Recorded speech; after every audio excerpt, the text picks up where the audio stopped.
Hi witches! Thank you so much for joining me today. I hope you guys enjoyed my thrift haul, but for today, let's talk about some budget witch tips and things that you can do to amplify or accessorize your practice without breaking the bank, right? So the first thing that I want to remind people is that you in no way need tools in order to consider yourself a witch. In fact, a lot of people prefer just that energetic connection with the planet, and that's how they express their spirituality. And I think that is absolutely wonderful. But there are people like myself who are magpies, and I like to collect things, and I also like witchy things, but it's a recession, like witchcraft in this economy, like I totally get it. So I wanted just to kind of talk about things that I guess I do to keep things budget friendly, and yeah.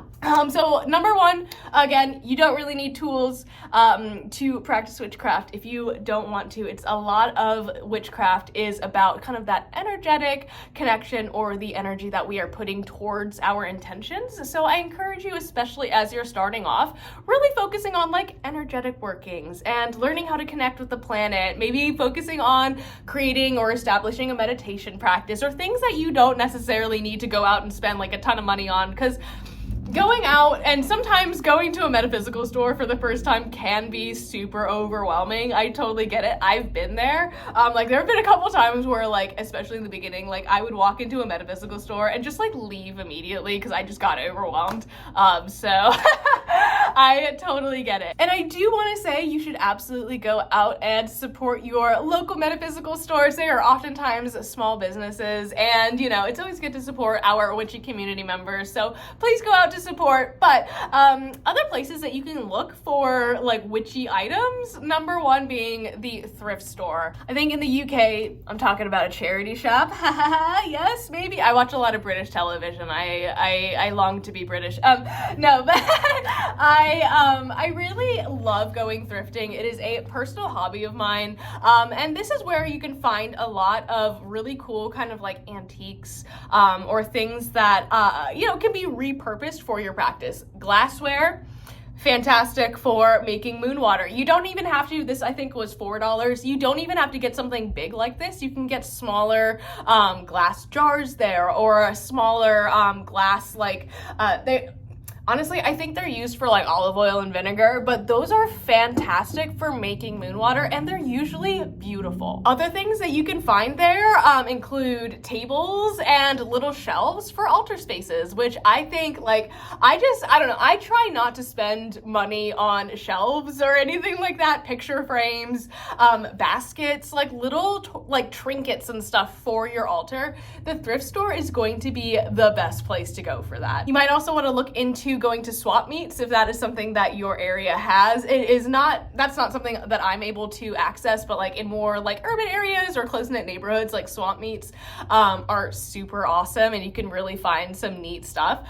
Farmers markets as well, though those can be a little bit pricey. It's really cool to be able to support your community. And I actually found the herbalist that I go to, who's she has a certification and she teaches. It's really, really cool. She's awesome. She started off as a booth about holistic wellness at a farmer's market. So don't be afraid to go out into your community and see what is actually out there. I feel in this day and age especially, it's so easy to find witchy folks out and about. You just kind of have to know what to look for, right? So yeah, definitely check out your farmer's markets. Plus, a lot of the food that's there is amazing, so definitely treat yourself. Other things that you can do. Oh, and Jack is entering. Hello, bud. Another super great resource. Oh, sorry. That I really employ in my life, and I probably talk about this way too much, but that is Facebook Marketplace. Oh my gosh, I've had so much fun kind of exploring my county and being able to go and find really beautiful antiques and tables and smaller pieces, well, not even smaller pieces of furniture, relatively large pieces of furniture for little to no money.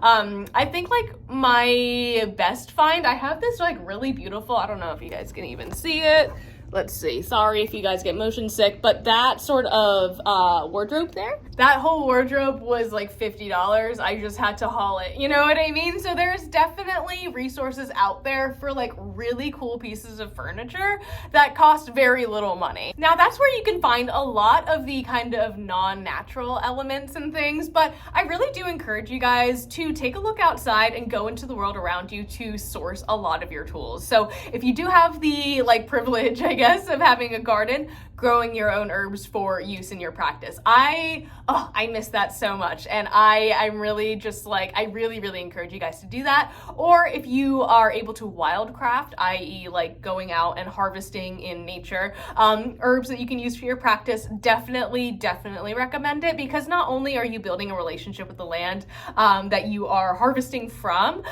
it's just, there's something about like putting the energy into going out there and, you know, leaving an offering and then harvesting and then using it. There's like something about putting all of that energy into harvesting an ingredient for your spell work that I think just like, I don't know, it just makes things like really beautiful. So not saying that it's a bad thing. I am personally like in an apartment, so it's hard for me to like go out and experience nature, but there's definitely always ways to do that. The same things go for like crystals and stuff. Love crystals. Honestly, not my main mode of like connecting with the planet. Like crystals are super cool.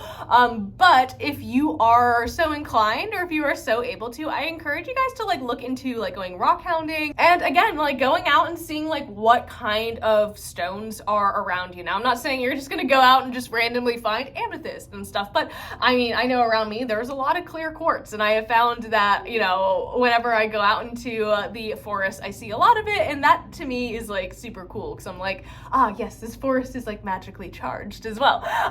So I encourage you just to kind of go out and see what you can see and be creative in the approach that you take to, you know, sourcing offerings or sourcing tools for your practice. Now, finally, something that I think is really awesome, and like at first was a little bit like, oh my gosh, but a lot of stores these days are really catering to us witchy folks. And I know some people are probably going to be like, oh, that's bad. Like we need to like protect our beliefs. And 100%, I do believe that like, you know, commodifying or capitalizing on like, especially closed practices is like, gross. But